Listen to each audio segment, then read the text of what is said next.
U ljetnom periodu visoke su temperature, a rjeđi dani u kojima imamo kišu. To naravno otežava uzgoj voća i povrća, pa uzgajivači moraju biti domišljati kako bi očuvali svoje biljke. Potreba za vodom je u ovom periodu velika, a nedostatak vlage uzrokovati će teži razvoj biljaka, a samim tim i plodova.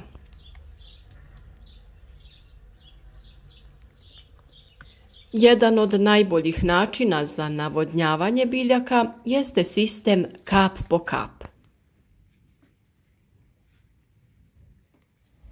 Mi ga koristimo na većim parcelama i u plastenicima, ali nekad se desi da imamo biljke nepravilno raspoređene u vrtu.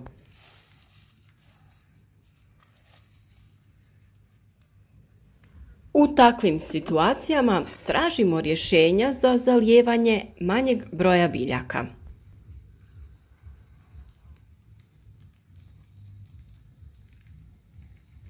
Jednostavno rješenje koje ne zahtijeva velika ulaganja jesu plastične flaše.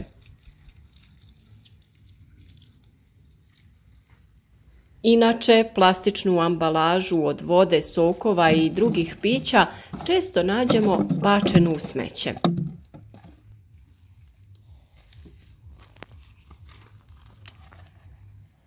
To nije ekološko rješenje i bilo bi dobro pronaći im još neku namjenu.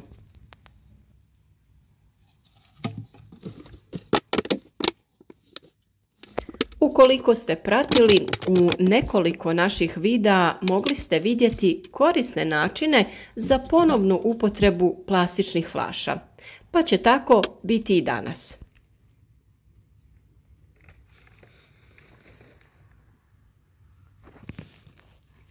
Mi ćemo ih ovaj put iskoristiti za navodnjavanje vrta.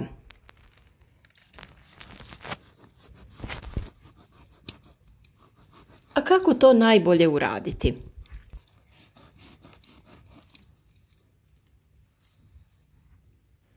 Postoji više varijanti za zalijevanje biljaka pomoću plastičnih flaša, a mi vam donosimo neke od njih.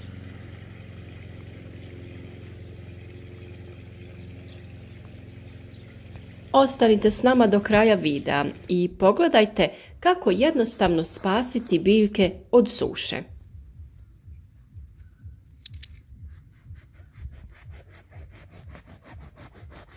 Za ovu namjenu možemo iskoristiti sve veličine flaša, a one od litre ili litre i pol su najbolje.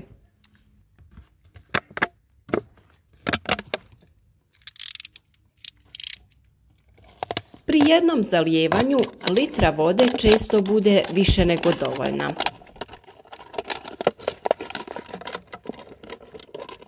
Pored plastične flaše potreban nam je i komad spužve ili nekog platna.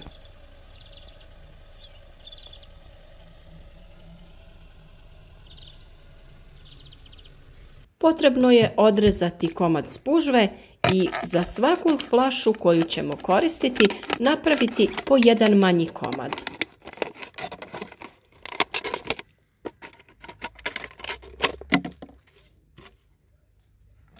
Sa flaša smo uklonili sve čepove, a sada je potrebno odrezati i dno flaše.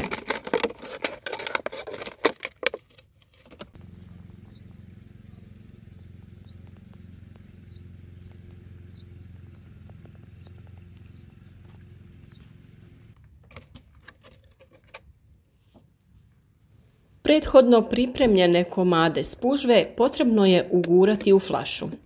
Komadi trebaju biti veći kako bi voda teže istjecala van.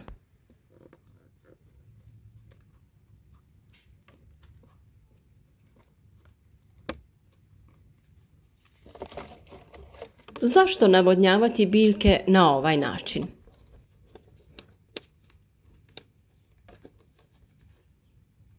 Navodnjavanje biljaka na ovaj način je dobro jer izbjegavamo prskanje listova biljke sa vodom, a i zadržavanje vode u površinskom sloju tla, koje je idealno za razvoj gljivičnog oboljenja.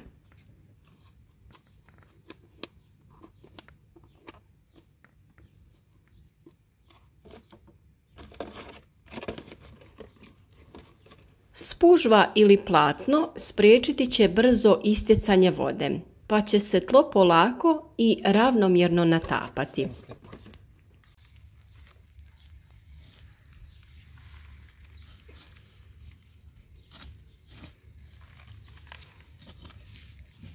Prodorom vlage u donje slojeve tla voda se duže vremena zadržava, a i dostupnija je korijenu same biljke.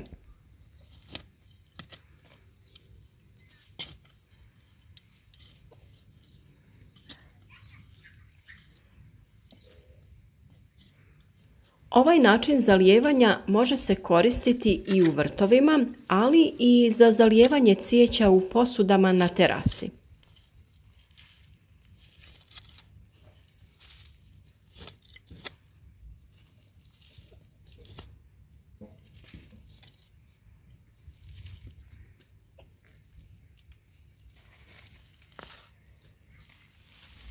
Pripremljene flaše jednostavno ukopamo pored pojedinačne biljke na udaljenost oko 15 cm.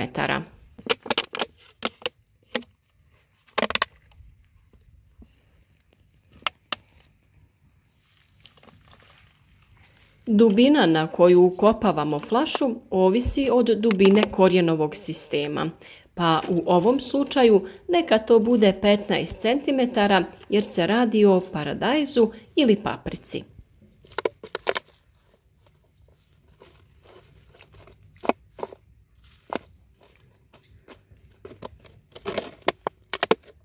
Nakon što ste osigurali flaše da stoje u zemlji, da se ne pomjeraju, u njih ćete nasuti određenu količinu vode koju smatrate da je u tom trenu potrebna biljci.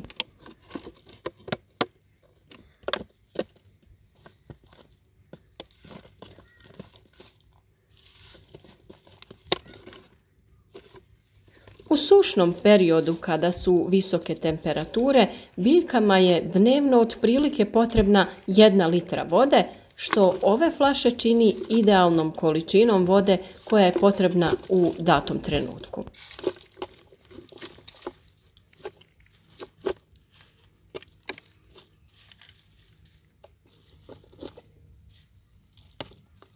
S obzirom da je biljke najbolje zalijevati rano ujutro ili kasno predvečer, jednostavno u to vrijeme dođete i napunite ove flaše sa vodom.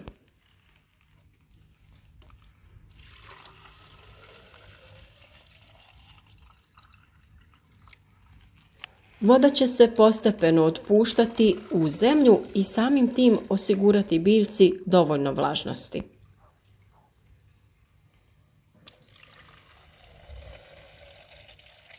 Također, s obzirom da su visoke temperature, vrlo je važno da ta voda bude odstajala, znači da ste ju nasuli ranije da se malo ugrije, te da bude naravno blizu temperature koja je temperatura zraka i temperatura tla, kako hladna voda ne bi šokirala korijen biljke.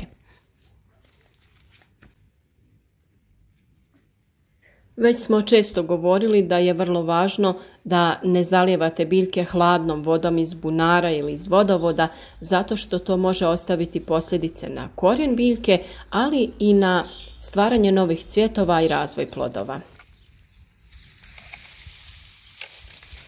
Da bi ovaj sistem bio još djelotvorniji, oko flaše i biljaka rasutit ćemo slamu, lišće ili pokošenu travu.